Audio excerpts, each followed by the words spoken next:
ASHA comrade. నా పేరు SK Padma. నేను కోట్లందూరు మండల సిఐటియు ప్రధాన కార్యదర్శిగా పనిచేస్తూ ఉన్నాను.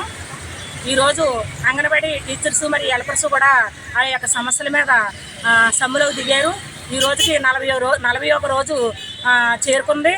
ఈ సమ్మెలో భాగంగా రాష్ట్ర వ్యాప్తంగా కూడా 1,15,000 మంది సమ్మె కొనసాగిస్తూ ఉన్నారు. అలాగే దీంతో భాగంగానే పెట్టిన ప్రతి చర్చ కూడా 7 చర్చలు జరిగాయి. 7 చర్చలు కూడా విఫలమైన పరిస్థితి వచ్చింది. అలాగే ఈరోజు కోనసీమ జిల్లాలో ఆత్రేయపురం మండలంలో ఒక అంగన్వాడీ టీచరు గుండెపోటుతో అక్కడికక్కడే చనిపోవడం అనేది కూడా జరిగింది. అలాగే ఈరోజు ముమ్మడివారం మండలంలో 5గురు అనారోగ్యంతో పాలయ్యి హాస్పిటల్ పాలయ్యారు. అలాగే హాస్పిటల్లో చికిత్స పొందుతూ ఉన్నారు. అలాగే ఈరోజు రాష్ట్రం అంతా కూడా ఇంకా ఈ సమ్మె కొనసాగుతూ ఉండగా ఇంకా ఎంతమంది హాస్పిటల్ పాలవుతారనేది కూడా తెలియని పరిస్థితి. ఇంతలా ఉన్నా సరే కానీ రాష్ట్ర ప్రభుత్వం కూడా ఎటువంటి సమాధానం కూడా ఇవ్వట్లేదు. జగన్మోహన్ రెడ్డి గారు చేసే సమ్మె ప్రతి కూడా చూస్తూనే ఉన్నారు. అలాగే ప్రతి సీఎంకి, మా ఎంపీకి, మంత్రులకి, అలాగే ఎమ్మెల్యే కూడా మేము సమ్మెను ఈ డిమాండ్ అయ్యేతోనే ఈ డిమాండ్ కూడా వాళ్ళ దగ్గరికి పట్టుకెళ్ళడం అనేది జరిగింది.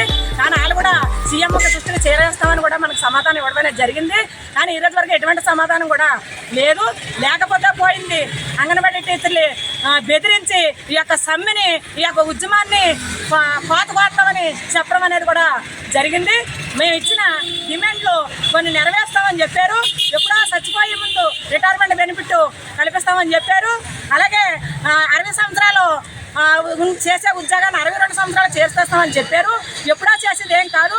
మేము సమస్యను ఏ సమస్య మీద మేము పనిచేస్తున్నాం, ఏ సమస్య అయితే పరిష్కరించాలనే ఉద్దేశంతో ఆ డిమాండ్ని నెరవేర్చేంత వరకు కూడా, మా యొక్క డిమాండ్లు నెరవేర్చేంత వరకు కూడా ఈ సమ్మెని కొనసాగిస్తానే ఉంస్తాము.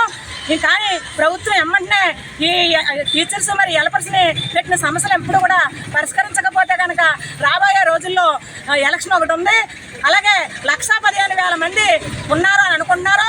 1,15,000 మందే కాదు, వాళ్ళ యొక్క కుటుంబ సభ్యులు, కొడుకులు, కూతుళ్ళు, అల్లుళ్ళు, ప్రతి వాళ్ళ కుటుంబ సభ్యులు కూడా మేము సమాధానం చెప్పవలసిన పరిస్థితి వస్తుంది. కాబట్టి ఈ యొక్క సమస్యని పరిష్కరించి ఎమ్మెల్యే యొక్క డిమాండ్ పరిష్కరించాలని మేము ప్రభుత్వాన్ని కోరుతూ ఉన్నాము.